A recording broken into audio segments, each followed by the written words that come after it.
Alright guys, welcome back to another episode of Assemble, and today is the day. It looks like we have some new content coming.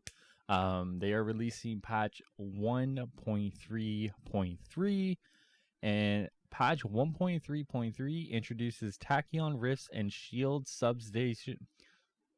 I'm not even 5 minutes in. I'm literally about 5 seconds in. SHIELD Substation Zero. Oh my goodness.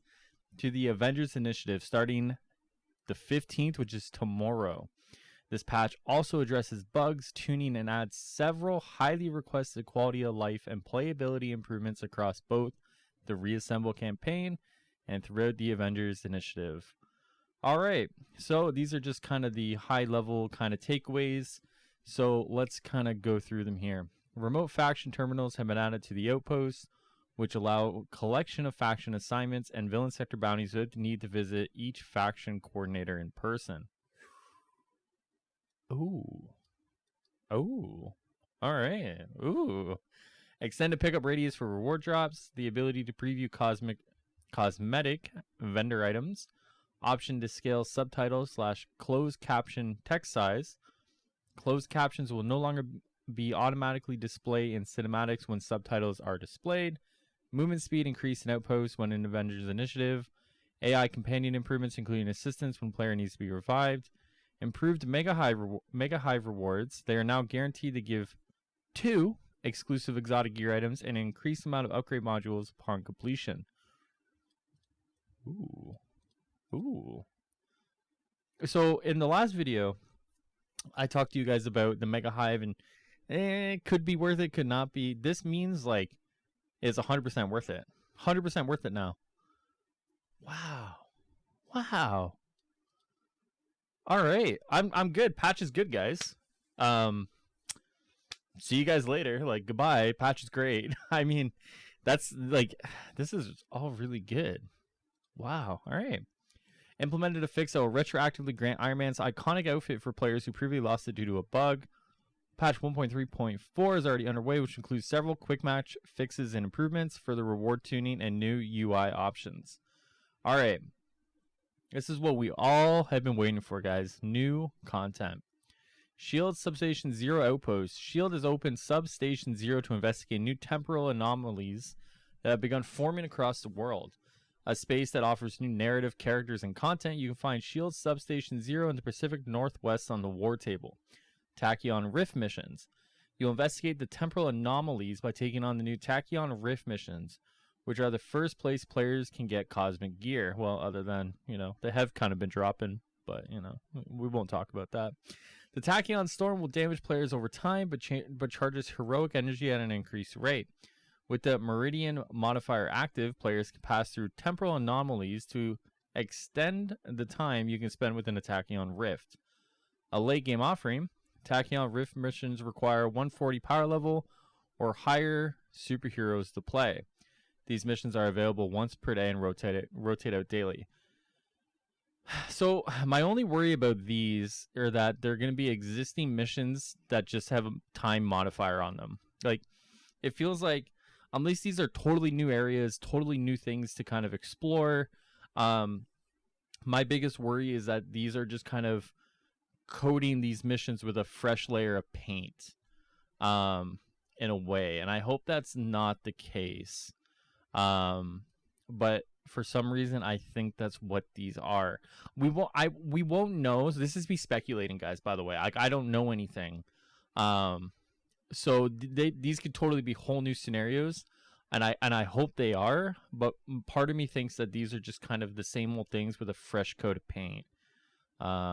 But we'll find out tomorrow, I guess. All right. So, Reassemble campaign and Avengers initiative. Address multiple causes of infinite loading screens, multiple crash issues resolved, improvements to save data integrity, improved reliability of backup saves used immediately after completing the Reassemble campaign, fixed issue that would sometimes cause Abomination to become unresponsive in war zones, reduce how often trapped Inhumans and SHIELD agents will ask for help. Companions will now hold an area in Warzone missions during the code validation phase. Note, They still won't activate the small code terminals to prevent them from accidentally messing with your progress. Improvements to companion assistance when player needs to be revived. Increased chances of a successful parry from companions. Fix an issue where Thor and Iron Man companions will become stuck in hover. Movement speed increased in Outposts when in Avengers Initiative. Very nice. Remote faction terminals are now available in Outposts. These devices allow collection of factions. So, yeah, it's just basically you don't have to do the travel between the two places now. So I imagine, I wonder where this is. It doesn't say where it is. Unless it's through, like, the menu, maybe? I don't know. Or maybe it's going to be in the substation. I don't know.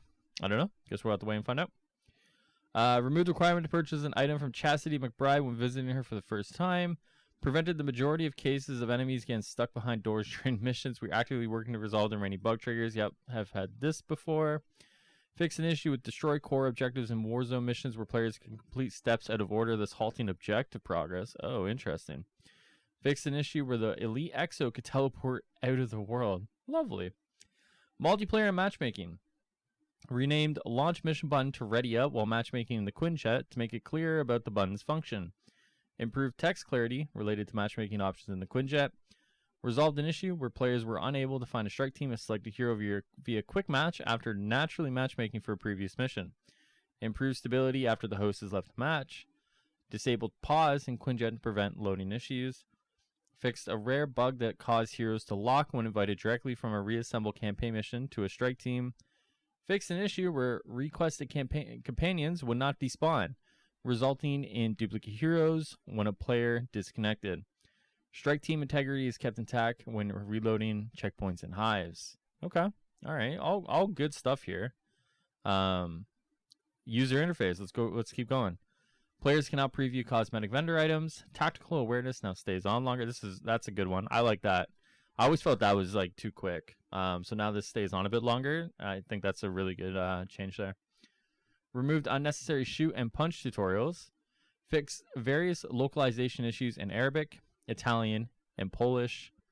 Added accessibility menu to settings for easy access to those options. Added option to scale subtitles / closed caption text size. Closed captions will no longer automatically display in cinematics when subtitles are displayed.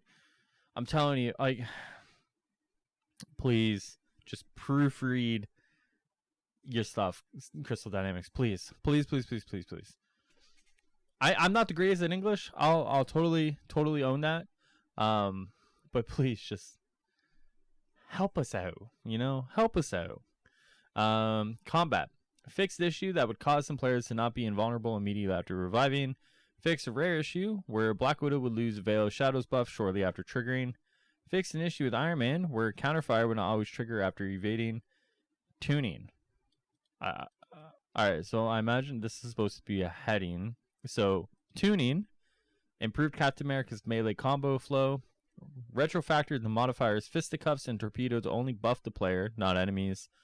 Tuned heroic drain inflicted by spin drones.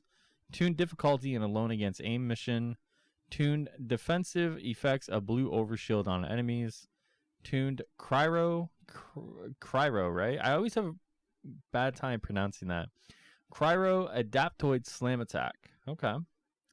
So what do we got left? We got some gear and challenges and rewards. Implemented a fix that will retroactively grant Iron Man's iconic outfit for players who previously lost it due to a bug. Fixed issue where hero challenge cards rewards were being scaled by difficulty. Re-enabled skipping challenges from the hero challenge card screen. Fixed several issues with the tracking of various hero challenges.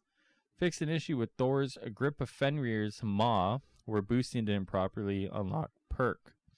Extended pickup radius reward drops. Fixed several issues where deciphering rip hands at the fabrication machine wouldn't award a cosmetic item. Fractured Hulk skin is now properly unlocked and accessible in the outfits menu when awarded. Unbroken Hulk skin should no longer disappear from a player's inventory after being awarded. Fixed the appearance of both talisman artifacts in the gear menu. Fixed an issue where one of Kamala's gear pieces would drop an Iron Man perk. Fixed the artifact perk Bountiful so as a chance to trigger when opening strong boxes into Helicarrier during the Reassemble campaign. Fixed an issue where the DNA keys were not deducted from the inventory when opening a DNA Strongbox while in Hulkbuster. This also prevents players from losing DNA keys after dying. This says form there, and there's a period there. Great job. Reward tuning. Tuned some exotic gear to be power level appropriate when earned. Improved Mega Hive rewards. They are now guaranteed to give 2 exclusive exotic gear items and an increased amount of upgrade modules upon completion. Players will no longer occasionally get power level 1 gear from elite hives. Improved exotic gear attributes. Improved reliability of Norn Stone perks that increase drop chance / added extra rewards to loot tables. Alright, so this looks to be platform specific stuff. So, Xbox fixed an issue where the Trying On Perfection achievement was rewarding seeing stars. Fixed an issue of the Best Defense achievement not triggering properly. PC. Note, since launch, we are continuously making improvements to the game and will keep rolling out these patches. We are actively working with NVIDIA on specific issues that users have reported with performance degrading over time. With the latest patch, we've added NVIDIA DLSS, which significantly improves frame rate while maintaining high-quality visuals for NVIDIA RTX hardware. We've also added DLSS support for Ultra Performance Mode and Dynamic Resolution Scaling. More information can be found here. So, added support for NVIDIA's DLSS upscaling technology. Fixed problems with mouse and keyboard sprint once that the whole sprint option is enabled. Fixed for Thor and Captain America range abilities when using toggle to aim. Okay. So, all in all, guys, so the problem is never really with the patches. Some patches have broken things. Some patches have fixed a lot of things. This looks to be a really good patch, but we have to be wary about, like, what is this patch going to break as well? And that's kind of been the history of them. You know, patch fixes a lot of stuff, breaks some stuff. So I would expect something to kind of not work right with this patch, possibly. Hopefully not. Hopefully this is like kind of the good, you know, first step of, you know, October moving forward. You know, kind of just to reiterate, this is really cool. This kind of is kind of opening itself up now to like that next step, that next stage of the game. What we get out of this, you know, it'll be interesting to see. What kind of options are available, what kind of clues or hidden things are, you know, kind of stored away there. The Tachyon Rift missions, once again, I'm very scared that they're just throwing on a fresh coat of paint to a lot of these missions, by making them like more active, you know, modifiers, so to speak, instead of like new engaging missions to play. If this is literally just new modifiers to existing missions, it's not going to fly well. It's really not going to fly well. But if these are new missions, new scenarios, new engagements, you know, even though we're facing the same enemies that we have been before, this could be a real fresh kind of look at the game and kind of the missions, and could really invigorate a lot of people to get back to the game. Now, as I said earlier, the Mega Hive fix, where are you?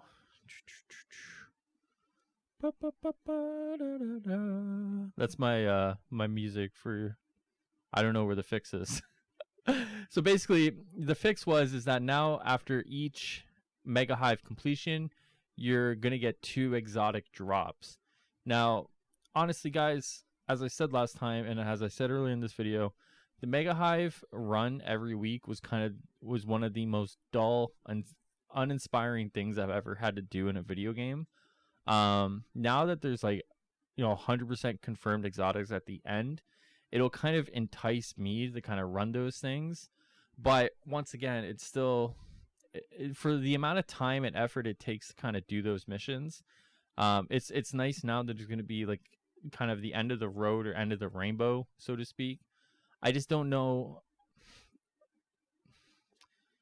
Once you're done, you know, with exotics, and we're not going to be done with kind of chasing exotics for a while, right? But my kind of fear is like, once again, they're just putting a fresh coat of paint on something that's not really great. And that's kind of been my issue with the Mega Hive, is like, it's just not great. It's not fun. You're doing the same 4 missions same 5 missions over and over in different orders, right? One of the biggest things that they could do is, now that we are kind of branching into new content territory, one of the things I would love to see is new map layouts, new engagement scenarios. Just kind of give us something new, new mission scenarios, for example, right? If once again, if every week it's the same 5 missions, people aren't going to really care about the exotics. People are just going to be like, this is not fun. And one of the things, like, your game needs to be is fun. It just needs to be fun. And then you can start tackling everything else, right? So we're going to see over the next few weeks how people respond to the Mega Hive change, for example. But if it's not fun, there's only so much loot you can give, to entice people. At the end of the day, your game needs to be fun. So it's a step in the right direction, don't get me wrong. This is a really good patch to kind of put their best foot forward moving into October and the release of Kate Bishop. I'm definitely going to be playing some Marvel Avengers this weekend. Between the new Rogue Company update and the new Ghost of Tsushima update, I will find some time to definitely play Avengers this weekend, so I can give you guys the kind of the breakdown, the rundown of what I'm thinking. So with that being said, guys, this has been a patch notes review for Assemble. My name, as always, is Hyrule. If you enjoyed the video and you want to support me on my journey of covering this game, hit that subscribe button. And I will see you guys later on this week for a full episode where I'll be giving my thoughts on Substation Zero, the Tachyon Rifts, and I will be joined by a special guest. You might have to hold on to see who it is. All right. I will see you guys later on. Stay safe. Peace out. And I'll see you next time.